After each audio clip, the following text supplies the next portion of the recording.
ہمیشہ کہا جاتا ہے کہ جب جنگیں ہوتی ہیں تو دشمن ایک دوسرے کے شاید ہاسپٹلس پہ بھی حملہ نہیں کرتے.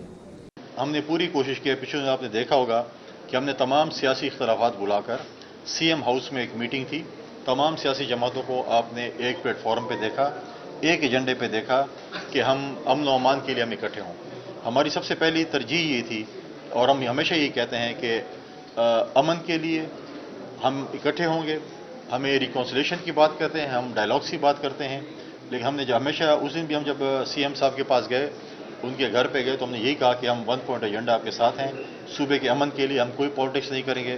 ہمیں اکٹھے مل کر صوبے کے امن کو بحال کرنے کے لیے کام کرنا چاہیے.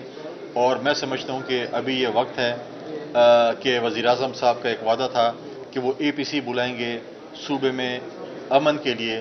تو میں سمجھتا ہوں کہ وہ ابھی بھی وہ وقت ہے کہ آپ اے پی سی بلا لیں.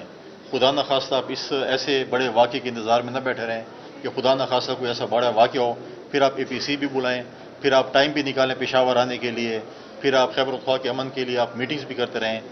اچھی بات ہوگی کہ مرض جو ہے وہ لا علاج ہونے سے پہلے اس کا علاج کیا جائے.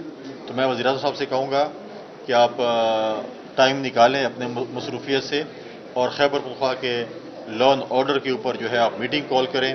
جتنی ذمہ داری صوبائی حکومت کی بنتی ہے اتنی مرکزی حکومت کی بھی بنتی ہے, اور ہمیں چاہیے کہ ہم مل کر سیاسی اختلافاتوں کو سائڈ پہ رکھ کر صوبائی حکومت اور مرکزی حکومت اور تمام سیاسی جماعتیں خیبر پختونخوا کے امن کے لیے ایک پلیٹ فارم پر اکٹھے ہوں اور ہم وہاں کی عوام کو جو ہے امن دیں.